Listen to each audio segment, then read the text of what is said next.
السلام علیکم ناظرین، میرا نام ہے میری عارف۔ خبر شامل کرتے ہیں امریکہ سے غزہ جنگ بندی مذاکرات میں پیش رفت، بات چیت جاری رہے گی۔ وائٹ ہاؤس نے کہا ہے کہ قاہرہ میں غزہ جنگ بندی کے حوالے سے ہونے والی بات چیت تعمیری رہے اور مذاکرات رواں ہفتے کے آخر تک جاری رہیں گے۔ خبر رساں ادارے ایسوسی ایٹڈ پریس کے مطابق جمعرات کو شروع ہونے والے مذاکرات میں امریکہ کی نمائندگی خفیہ ایجنسی CIA کے ڈائریکٹر ولیم اور صدر بائیڈن کے مشرق وسطیٰ پر سینئر مشیر بریٹ مذاکرات رواں ہفتے تک جاری رہیں۔ جان کربی نے یہ واضح نہیں کیا کہ کن نکات پر پیش رفت ہوئی ہے، تاہم انہوں نے اصرار کیا کہ امریکہ، اسرائیل اور حماس کا موقف پیش کرنے والے مصر اور قطر کے ثالثوں کے درمیان ہونے والی بات چیت آگے بڑھی ہے۔ صدر بائیڈن نے جمعے کو قطر کے امیر شیخ تمیم بن حمد الثانی اور مصر کے صدر عبدالفتاح السیسی کے ساتھ ٹیلی فونک رابطے میں مذاکرات میں ہونے والی پیش رفت کے حوالے سے تبادلہ خیال کیا۔ عسکریت پسند حماس اور حزب اللہ گروپوں کے رہنماؤں کی حالیہ ٹارگٹ کلنگ سے وسیع علاقائی جنگ کے خدشات میں اضافہ ہوا ہے، جس کے بعد سے جنگ بندی کے لیے سفارشی کوششیں بھی بڑھ گئی ہیں۔ وزیر اعظم نیتن یاہو کا اصولی موقف ہے کہ اسرائیل غزہ کے مصر کے سرحد پر واقع فلاڈیلفی راہداری کو کنٹرول کرے گا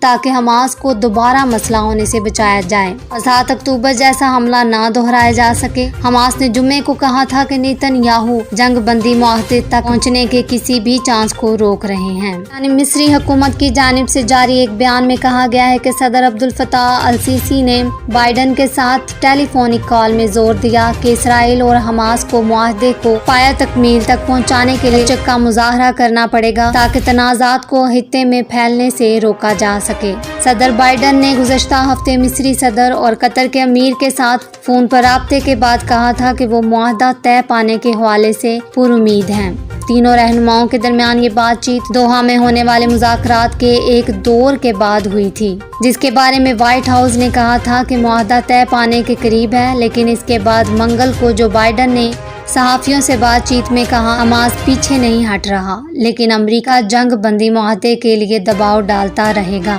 تو بائیڈن نے بدھ کو نیتن یاہو کے ساتھ میں جنگ بندی اور یرغمالیوں کی رہائی کے لیے معاہدے کی ضرورت پر زور دیا ہے۔ بات چیت سے واقف ایک عہدیدار نے نام نہ ظاہر کرنے کی شرط پر AP کو بتایا کہ صدر بائیڈن نے نیتن یاہو کو واضح کیا کہ حماس اور اسرائیل دونوں کو سمجھوتا کرنا پڑے گا۔